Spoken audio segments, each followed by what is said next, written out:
La guerre à l'époque moderne. À partir de la fin du Moyen Âge et de la Renaissance, la construction des États modernes amène à une transformation majeure de la place des armées.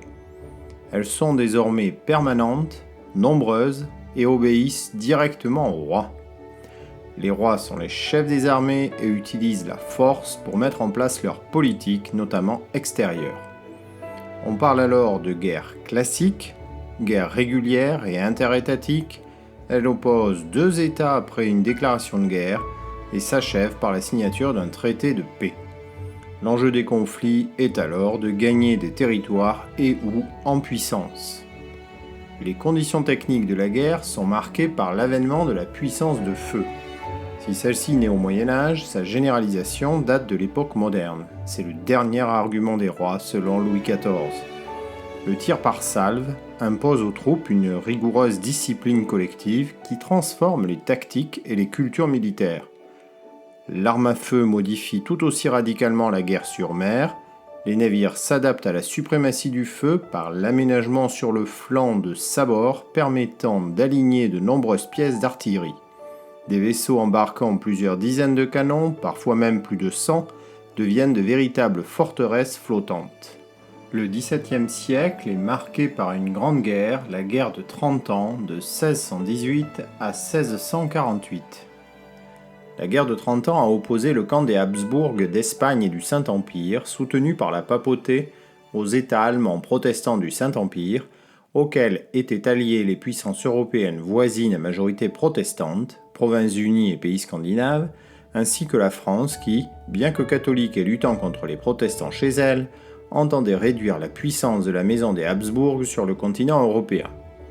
La guerre de 30 ans a été marquée sur le plan religieux par l'affrontement entre protestantisme et catholicisme et sur le plan politique par l'affrontement entre féodalité et absolutisme. Avec la paix de Westphalie, en 1648, la guerre se solde par la victoire de l'absolutisme. Le siècle des Lumières est aussi un siècle de la guerre. Les guerres sont des guerres limitées, elles éclatent pour des motifs politiques et permettent d'atteindre des objectifs politiques. Les conflits sont interétatiques et symétriques, ils opposent des États qui s'affrontent avec des armées et des flottes similaires. Les puissances européennes se disputent des territoires en Europe et des colonies dans le reste du monde. Les Antilles, les îles à sucre, sont un enjeu majeur de la rivalité entre la France et la Grande-Bretagne. La guerre de 7 ans est la Première Guerre mondiale, elle se déroule entre 1756 et 1763.